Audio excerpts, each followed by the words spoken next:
तो कैसे हो दोस्तों। तो यार आज से हम कुछ एक नया स्टार्ट करने जा रहे हैं जिसमें हम आपको मल्टीपल चॉइस क्वेश्चंस देंगे विद प्रॉपर एक्सप्लेनेशन देंगे।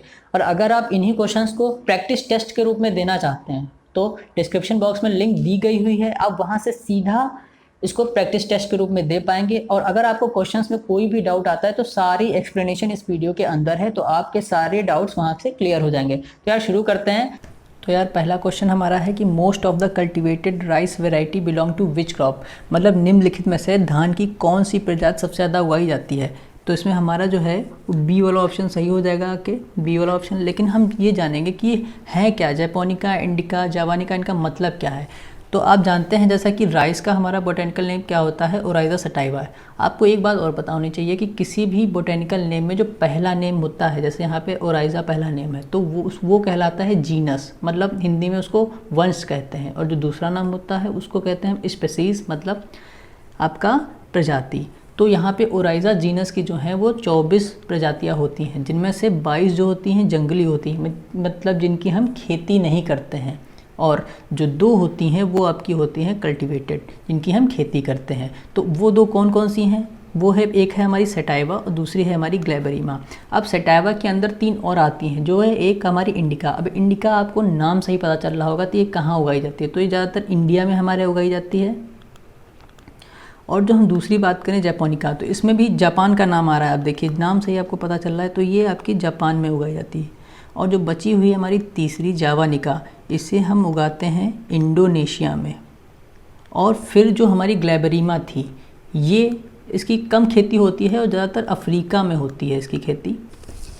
अब हमारा अगला क्वेश्चन क्या है, दूसरे क्वेश्चन की तरफ हम बढ़ेंगे। दूसरा क्वेश्चन हमारा कहता है कि which one of the following fertilizers contains the highest percentage of nitrogen, निम्नलिखित में किस उर्वरक में नाइट्रोजन का उच्चतम प्रतिशत होता है। तो पहला क्या है हमारा ऑप्शन, पहले ऑप्शन में यूरिया दिया गया है। तो यूरिया में आप जानते ही हैं कि इसमें यूरिया में 46% आपका नाइट्रोजन होता है। फिर एनहाइड्रस अमोनिया, इसमें आपका 82% नाइट्रोजन होता है।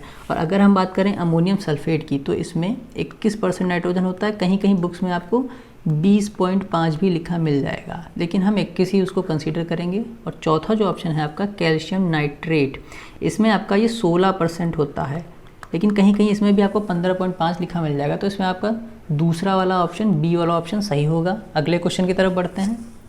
तो थर्ड क्वेश्चन है हमारा crop rotation intensity of groundnut, wheat और शुगर केन। इसमें हमको फसल चक्र सघनता निकालनी है ग्राउंडनट की, मूंगफली हमारा, और गेहूं और गन्ना की।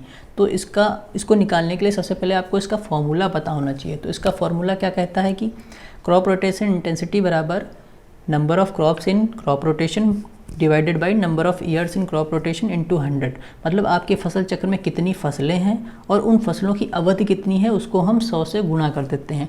तो जैसे कि आप देख रहे हैं कि हमारे में क्रॉप रोटेशन में कितनी फसल है, एक हमारी ग्राउंडनट हो गई, दूसरी हमारी वीट हो गई, तीसरी आपकी शुगर केन हो गई। तो कितनी फसलें हो गई इस पर हम लिख लेंगे, आपको यहाँ पे हमारी 3 फसल हो गई।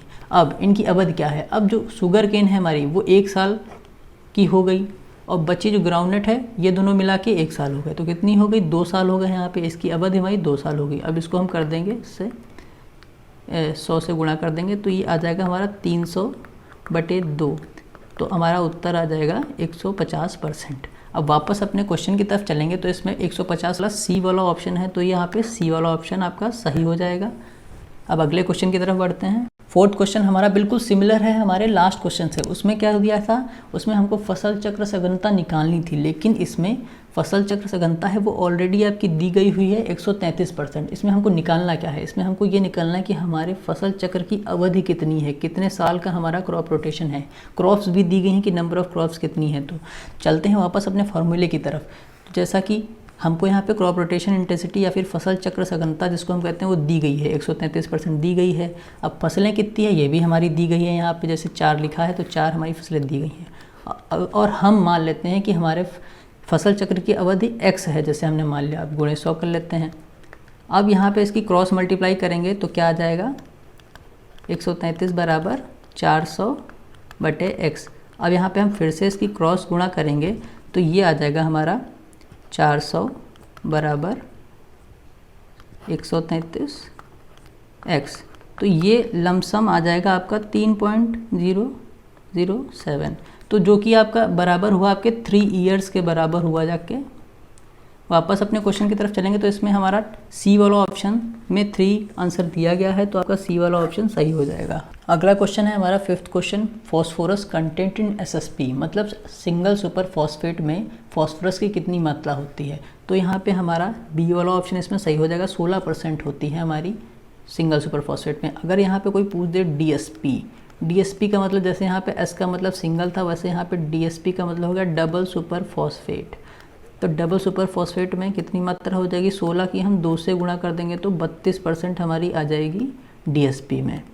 कितना आ जाएगा, 32 आ जाएगा, 32%। अगर दिया गया है आपका टीएसपी में कितनी मात्रा होगी फॉस्फोरस की, तो यहाँ पे हमने डबल किया था, तो यहाँ पे हम कर देंगे ट्रिपल। 16 की हम 3 से गुणा कर देंगे तो कितना आ जाएगा, 48। तो 48% आपकी ट्रिपल सुपर फॉस्फेट में फॉस्फोरस की मात्रा पाई जाती है। अब अगले क्वेश्चन की तरफ बढ़ते हैं। हमारा 6th क्वेश्चन कहता है कि soybean seed has oil to protein ratio of, मतलब सोयाबीन के बीज में तेल और प्रोटीन का कितना अनुपात होता है। तो अगर मैं बात करूं तेल की, तो तेल का प्रतिशत होता है 21%, और अगर बात करूं मैं प्रोटीन की, तो लगभग आपका 40 से 42% सोयाबीन में प्रोटीन पाया जाता है। तो ये यहाँ पे दर्शाता है कि आपका 1:2 रेशियो है आपका ऑयल टू प्रोटीन का। तो इसमें आपका बी वाला ऑप्शन सही हो जाएगा। अब हम अपने अगले क्वेश्चन की तरफ बढ़ते हैं। ये हमारे सेशन का लास्ट क्वेश्चन है और इसका जवाब आपको देना है नीचे कमेंट बॉक्स में।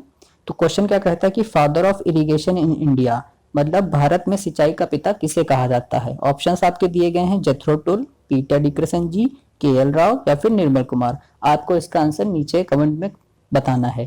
Thank you.